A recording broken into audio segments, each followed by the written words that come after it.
Φίλοι μου, γεια σας. Σήμερα θα σας μιλήσω για τα φύλλα δάφνης. Η δάφνη είναι ένα γνωστό φυτό από την αρχαιότητα. Τι γνωρίζετε για τα φύλλα αυτού του φυτού και τα ωφέλη τους για μια πιο υγιή ζωή. Σε αυτό το βίντεο θα σας πω πώς να τα χρησιμοποιήσετε σε διάφορες παρασκευές με εύκολες συνταγές και πώς να τα φτιάξετε. Οπότε φτιάξτε τον καφέ σας και καθίστε στον καναπέ σας και μείνετε μαζί μου μέχρι το τέλος αυτού του βίντεο. Θα βρείτε το φυτό δάφνη στις χώρες της Μεσογείου και στην Ασία. Προτιμά υγρά μέρη και χρειάζεται πλούσιο έδαφος, άφθονο ήλιο και προστασία από τον άνεμο. Θα το βρείτε στα δάση ή πάνω στους βράχους, κοντά σε παραθαλάσσιες περιοχές, αλλά και ως διακοσμητικό σε πολλούς κήπους. Επίσης θα βρείτε αυτόν το θαυματουργό φυτό σε γλάστρα μέσα στο σπίτι ή έξω στον κήπο και τα φύλλα χρησιμοποιούνται ως καρύκευμα στη μαγειρική. Υπάρχουν διάφορες ποικιλίες και ξεχωρίζουν ανάλογα με το σχήμα και το μέγεθος των φύλλων, όπως η λατιφόλια που έχει μεγάλα και οβάλ φύλλα και η αγκουστιφόλια όπου έχει στενά φύλλα. Μπορεί να καλλιεργηθεί σχεδόν σε όλα τα εδάφη και αντέχει στη ξηρασία και στον παγετό. Σήμερα θα ασχοληθούμε με τη χρήση των φύλλων δάφνης σε διάφορες παρασκευές με συνταγές και πώς να τις φτιάξουμε, καθώς και τα ωφέλη που προσφέρουν στη ζωή μας. Πολλοί αποδίδουν στη δάφνη ευεργετικές ιδιότητες για ορισμένες ανώτερες αναπνευστικές διαταραχές, ανακουφιστικές για αθραλγίες και φαγούρα, καταπραγητικές για το στομάχι, αλλά και διουρητικές, απειδρωτικές, αντισπασμωδικές και εμμηναγωγές. Οι ατμοί του αφεψίματος θεωρούνται αναπνευστικός, τονωτικός και αντικαταρροϊκός.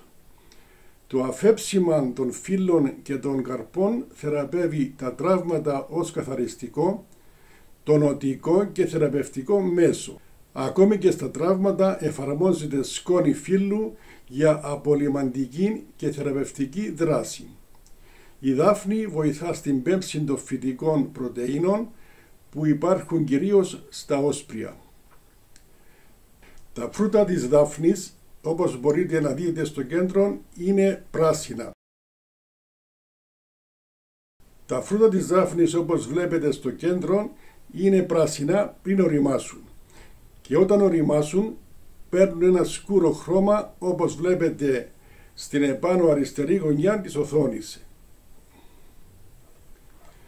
Πώς να φτιάξετε αντιαρθριτική αλυφή. Κόψτε τους σπόρους δάφνης σε παρέθεση καρπούς και μαγειρέψτε για 15 λεπτά. Στραγγίστε και πιέστε για να βάλετε όλες τις ουσίες τους, το λάδι σε παρέθεση, και αφήστε το χυμό να κρυώσει. Το καφετή λάδι που θα πάρετε έχει έντονη νοσμή και επιπλέει στην επιφάνεια.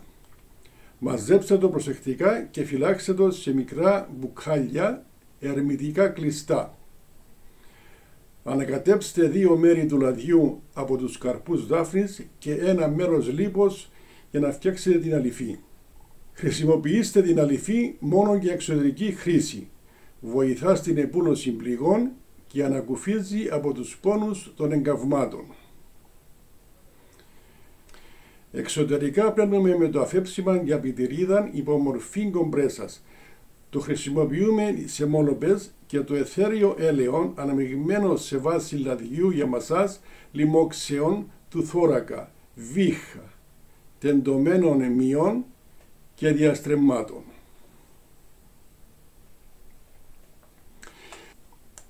Για θεραπευτικούς σκοπούς χρησιμοποιούμε τα φρούτα και τα φύλλα, σε παρέθεση χωρίς κοτσάνια. Ένα μυστικό που πρέπει να γνωρίζετε είναι ότι τα λαμπερά και εντυπωσιακά φύλλα της δάφνης χάνουν το χρώμα τους, αλλά και μέρος της ωραίας τους μυρωδιάς όταν στεγνώσουν και είναι σημαντικό η ξύραση των φύλλων να γίνεται στη σκιά μακριά από τον ήλιο. Οι Έλληνες γιατροί χρησιμοποιούσαν ευρέως τα φύλλα και τα φρούτα της δάφνης για τις τονωτικές τους ιδιότητες, στομάχι και ουροδόχον κίστη. Η σκόνη φύλλων δάφνης έχει αντιπυρετικές ιδιότητες. Εξωτερικά χρησιμοποιείται για τη θεραπεία ρευματικών πόνων. Η αποξηραμένη σκόνη των φύλλων της χρησιμοποιείται σε ρινορραγίες. Αφέψιμα από φύλλα δάφνης και πώς να το φτιάξετε. Το αφέψιμα δάφνης, το οποίο μπορείτε να φτιάξετε βράζοντας σε ένα φριτζάνι νερό 2 με 3 φύλλα για 10 λεπτά. Χρησιμοποιείται για την καταπολέμηση της αϊπνίας και της έντασης. Το ίδιο αφέψιμα θεωρείται χρήσιμο σε περιπτώσεις δυσπεψίας και ανορεξίας, ενώ ταυτόχρονα τα φύλλα δάφνης πιστεύετε ότι έχουν στιπτικές, αντιδιαρροικές και διουρητικές ιδιότητες. Για πονόλεμους και λοιμώξεις του στόματος μπορούμε επίσης να κάνουμε γαργάρες με το παραπάνω αφέψιμα. Επίσης ένας άλλος τρόπος θεραπείας πονόλεμου είναι με κομπρέσες, αφού μουσκέψουμε μια πετσέτα σε νερό όπου έχουμε βράσει 10 φύλλα δάφνης για περίπου 15 λεπτά. Μπορεί να καταπραίνουν και τις αποστηματώσεις. Πώς να φτιάξετε λάδι δάφνης για τριχόπτωση. Μέθοδος 1. Κόψτε τα φύλλα δάφνης σε μικρά κομμάτια και ψιλοκόψτε τους καρπούς. Βάλτε τα σε ένα βάζο προσθέτοντας το λάδι και κλείστε το με το καπάκι του, αφήνοντας το μείγμα σε φωτεινό μέρος για 2 μήνες. Μην ξεχάσετε να ανακοινείτε το βάζο τουλάχιστον 2 φορές τη βδομάδα για ομοιόμορφο μείγμα. Μετά από 2 μήνες πάρτε το βάζο και περάστε το από σουρωτήρι σε άλλο δοχείο. Είναι καλύτερα να βάλετε επίσης ένα φύτρο του καφέ ή ένα λεπτό ύφασμα σε παρένθεση τούλι στο σουρωτήρι για καλύτερα αποτελέσματα. Στη συνέχεια στραγγίστε τα φύλλα με το χέρι για να βγάλετε όλο το λάδι που έχει μείνει στον τούλι. Το λάδι δάφνης είναι έτοιμο για χρήση. Αν θέλετε για μια πιο δυνατή εκδοχή, μπορείτε να επαναλάβετε την ίδια διαδικασία για άλλους 2 μήνες προσθέτοντας νέα φύλλα στο ίδιο λάδι. Μέθοδος 2. Υπάρχουν 3 μεθόδοι. Στη μέθοδο 2 θα χρησιμοποιήσετε 20 με 30 αποξηραμένα φύλλα δάφνης και 2 φλιντζάνια ελαιόλαδο ή ηλιέλαιο. Περάστε τα φύλλα από τον μπλέντερ για να σπάσουν όσο το δυνατό μικρότερα ή κόψτε τα με ψαλίδι σε μικρά κομμάτια. Βάλτε το λάδι σε έναν αποστηρωμένο γυάλινο βάζο, ρίξτε μέσα τα φύλλα, ανακατέψτε και σφραγίστε το βάζο με ένα καπάκι.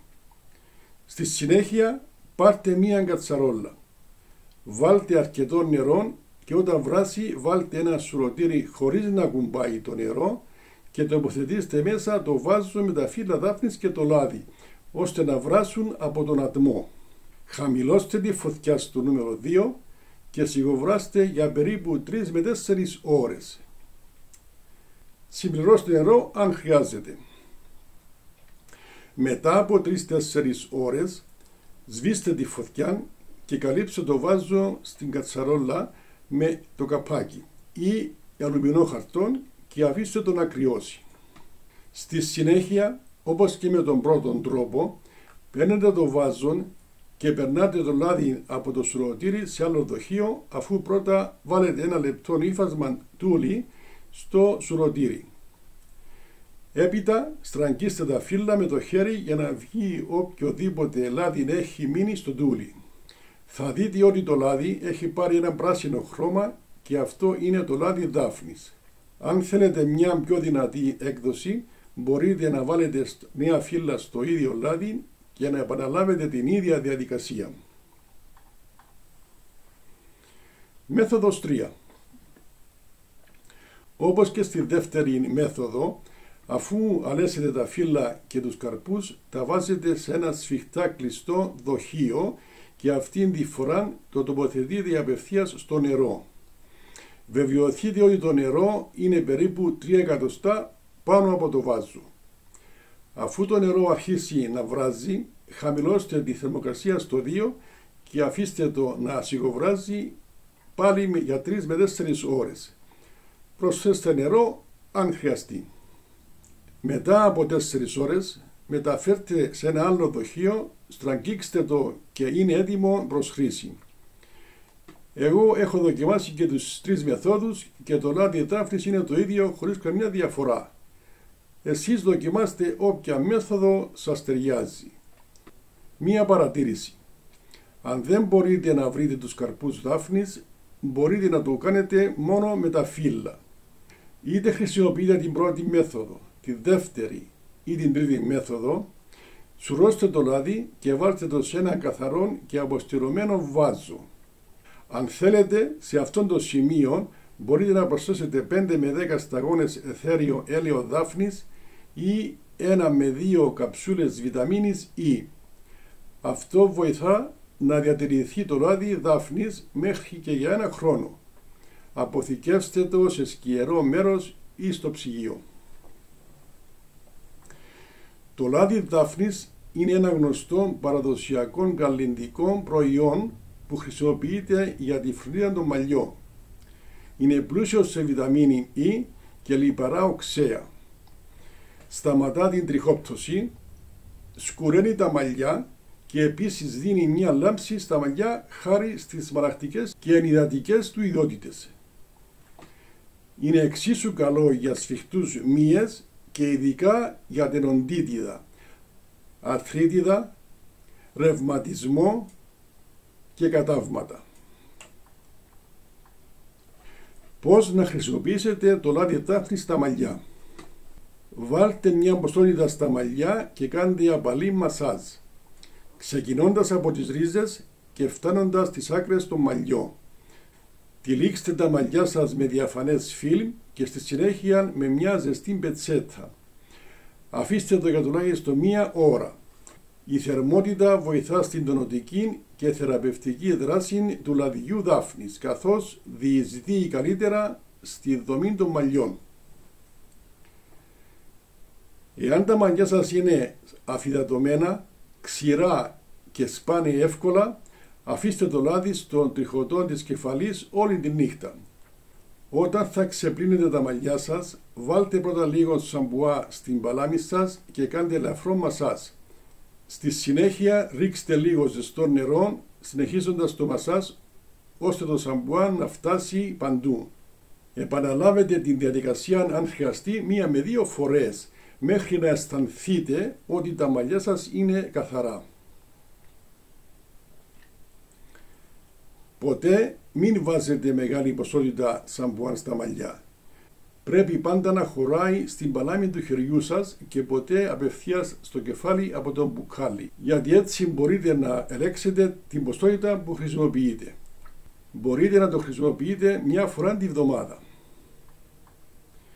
Προφυλάξεις. Αποφύγετε τη χρήση καθαρού λαδιού δάφνης, καθώς μπορεί να προκαλέσει εγκάβματα και ερυθρότητα στο δέρμα. Επίσης, μην πίνετε ποτέ λάδι δάφνης, γιατί μπορεί να προκαλέσει ναυτία και έντονη τάση για εμετό, αλλά και εγκάβματα στο γαστρικό, βλενογόνων και κολικούς. Προσοχή! Το παραπάνω άρθρο προορίζεται αποκλειστικά για ενημερωτικούς σκοπούς. Πριν χρησιμοποιήσετε οποιοδήποτε φάρμακο ή αλλάξετε τις διατροφικές σας συνήθειες, συμβουλευτείτε τον επαγγελματία υγείας σας ή τον διατροφολόγο. Εάν παίρνετε φάρμακα, βεβαιωθείτε ότι δεν υπάρχουν παρενέργειες. Πώς μπορούμε να αποστάξουμε αιθέρια έλαια από τα φυτά του κήπου μας. Ξεκινάμε τη διαδικασία για να δημιουργήσουμε σπιτικά αιθέρια έλαια, κόβοντας κλαδάκια, φύλλα και λουλούδια από το αρωματικό φυτό που μας ενδιαφέρει και μετά το ψιλοκόβουμε. Τοποθετούμε 4 φλιτζάνια με το φυτικό υλικό που συλλέξαμε σε μια κατσαρόλα. Γεμίζουμε την κατσαρόλα με νερό μέχρι τα 3/4 της χωρητικότητας της. Τοποθετούμε το καπάκι της κατσαρόλας ανάποδα για να υγροποιηθούν οι ατμοί και να πέσουν ξανά στην κατσαρόλα. Πρώτα βάλτε την κατσαρόλα σε υψηλή θερμοκρασία μέχρι να βράσει το νερό και μετά σε χαμηλή θερμοκρασία και αφήστε την να σιγοβράζει για 4 ώρες. Αυτή η θερμότητα είναι αρκετή για να απελευθερώσει τα πολύτιμα αιθέρια έλαια. Μετά από 4 ώρες κλείνουμε την κατσαρόλα και το αφήνουμε να κρυώσει. Στη συνέχεια τοποθετούμε την κατσαρόλα με το υγρό που έχει δημιουργηθεί στο ψυγείο για ολόκληρη μέρα. Το αιθέριο έλαιο είναι πιο ελαφρύ από το νερό, οπότε θα ανέβει στην επιφάνεια. Αφαιρώντας το κατσαρολάκι από το ψυγείο, θα δούμε ότι έχει σχηματιστεί ένα λεπτό στρώμα αιθέριου ελαίου στην επιφάνεια. Αφαιρούμε προσεκτικά το λεπτό στρώμα από το νερό όσο το δυνατόν γρηγορότερα, καθώς θα αρχίσει να λιώνει, και τοποθετούμε τα αιθέρια έλαια που αποστάξαμε σε ένα μικρό μπουκάλι, το οποίο κλείνουμε με καπάκι. Μαζί με το αιθέριο έλαιο θα μεταφερθεί και μια μικρή ποσότητα νερού που μπορεί να αφαιρεθεί ζεσταίνοντας ελαφρά το υγρό για να εξατμιστεί το νερό. Να είστε προσεκτικοί να μην υπερθερμάνετε για να αποφύγετε την απώλεια των αιθέριων ελαίων που έχουμε συγκεντρώσει. Αποθηκεύστε το αιθέριο έλαιο σε ένα σκοτεινό μπουκάλι και κρατήστε το μακριά από θερμότητα και ήλιο. Προφυλάξεις. Αποφύγετε την επαφή των χεριών σας με αδιάλειτον αιθέριο έλαιο δάφνης. Πλύνετε καλά τα χέρια σας μετά τη χρήση. Αποφύγετε την χρήση κατά τη διάρκεια της εγκυμοσύνης. Η παρατεταμένη εισπνοή του αιθέριου ελαίου μπορεί να προκαλέσει αϊπνία και υπερδιέγερση. Να σας υπενθυμίσω εδώ πάλι ότι το παραπάνω άρθρο είναι μόνο για ενημερωτικούς σκοπούς. Πριν χρησιμοποιήσετε οποιοδήποτε συνταγή ή πριν αλλάξετε τις διατροφικές σας συνήθειες, συμβουλευτείτε τον επαγγελματία υγείας ή διατροφολόγο σας. Εάν λαμβάνετε φάρμακα, βεβαιωθείτε ότι δεν υπάρχουν παρενέργειες. Φυσικά φάρμακα, χρήσεις και συνταγές. Για δυσπεψία βράστε ξηρά φύλλα δάφνης και πιείτε το αφέψιμα. Για κράμπες στο στομάχι μουλιάστε 4 γραμμάρια φρέσκων φύλλων και 8 γραμμάρια πορτοκαλιού σε 200 γραμμάρια νερού για 15 λεπτά. Έκχυμα δάφνης. Αφήστε 40 γραμμάρια ξηρά φύλλα δάφνης σε 1 λίτρο ζεστό νερό για 10 λεπτά. Στραγγίστε και πιείτε 3 ποτήρια την ημέρα, μισή ώρα πριν από το γεύμα ή ανάμεσα στα γεύματα. Αφέψιμα δάφνης. Βράστε αρκετά φύλλα δάφνης σε 2 ποτήρια νερό μέχρι να μείνει το μισό. Στραγγίστε και πιείτε μισό φλιτζάνι του καφέ νηστική, μειώνοντας τη χολυστερόλη που προκαλείται από το στρες. Το δυνατό αφέψιμα σε δόση 1 ποτηριού το πρωί νηστική μειώνει την υψηλή χολυστερόλη από ψυχοσωματικά αίτια. Είναι επίσης διαλύτης για τα άλατα του σώματος. Είναι επίσης υπνοτικό. 3 φύλλα για κάθε φλιτζάνι νερό και βράστε για 3 λεπτά. 10 φύλλα δάφνης για κάθε φλιτζάνι νερό, αν βράσουν βάλτε τα σε επιθέματα και αποστήματα, νευραλγίες και υγμορίτιδα όλη τη νύχτα. 5 φύλλα για κάθε φλιτζάνι νερό, αν βράσουν για 3 λεπτά, κάντε γαργάρες για απονόλεμον και λοιμώξεις στόματος. Τα αποξηραμένα και αλεσμένα φύλλα βοηθούν με τις ρινορραγίες και τα τραύματα και είναι επίσης αντισηπτικά, οπότε είναι πολύτιμα για τη ρηνική καταρροή και την βροχίτιδα. Αν πλύνετε τα μαλλιά σας με νερό το οποίο έχετε βράσει πολλά φύλλα δάφνης, 150 γραμμάρια φρέσκα και 80 γραμμάρια αποξηρεμένα σε 6 λίτρα νερό και αφήσετε τα να κρυώσει, βοηθά στο να σταματήσει η τριχόπτωση και τα μαλλιά να σκουρίνουν. Λουστείτε κάθε βράδυ για 2 εβδομάδες.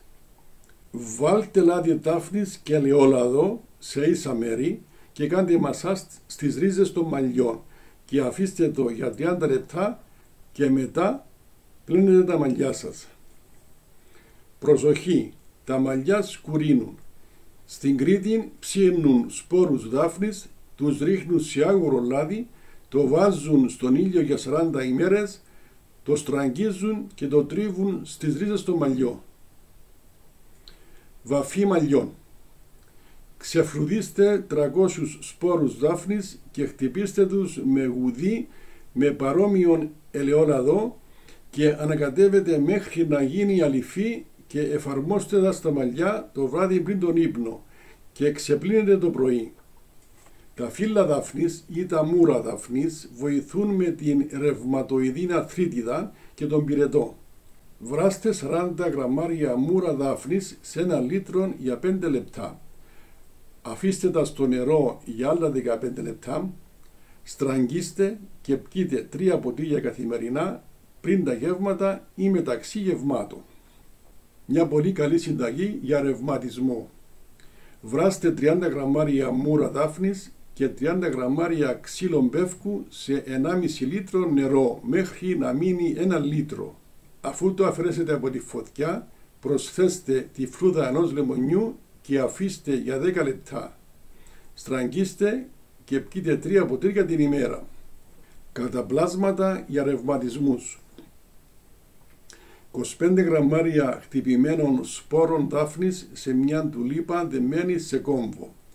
Την βάζετε σε 1 λίτρο κρασί για 24 ώρες. Τοποθετήστε στην περιοχή της κοιλιάς και κάντε εντριβές 3 φορές την ημέρα. Ανακουφίζει τους πόνους στην κοιλιά. Μια σταγόνα λάδι δάφνης βοηθά με τον πόνο των δονιών. Το λάδι δάφνης χρησιμοποιείται σε αντιαθρητικές αλυφές και στην κτηνιατρική σε αντιπαρασιτικούς ψεκασμούς. Τα αποξηραμένα φύλλα δάφνης χρησιμοποιούνται στη μαγειρική ως μπαχαρικό. Παραδείγματος χάρη σε διάφορα στιού, φακές, σάλτσες κλπ. Αλλά και σε φρέσκα στον ντουλάπι για προστασία τροφίμων από έντομα. Ο χυμός από χτυπημένους σπόρους δάφνης στο αυτί θεραπεύει τον εμβοώδη ήχο. Τα φύλλα δάφνης με φύλλα τσαγιού είναι κατά των εντερικών διαταραχών και εντομοκτόνο. Τα φύλλα από απίγανο μαζί με τα φύλλα δάφνης λιωμένα σαν κατάπλασμα βοηθά κατά του πριξίματος των γεννητικών οργάνων. Εδώ φίλοι μου φτάσαμε στο τέλος αυτού του βίντεο και μην ξεχάσετε να μου δώσετε ένα like, να το επηρεαστείτε στα μέσα ενημέρωσης να το δουν και οι φίλοι σας και πιο σημαντικό κάντε εγγραφή, subscribe στο κανάλι μου ώστε να ενημερώνεστε όταν ανεβάζω καινούργια βίντεο εδώ στο κανάλι. Για το φυτό απίγανο θα αναφερθούμε σε άλλο βίντεο που ετοιμάζω για σας. Είναι ένα πολύ ενδιαφέρον φυτό και είναι καλό να γνωρίζετε ποιες αξίες έχει και τι μας προσφέρει στη ζωή. Γεια σας!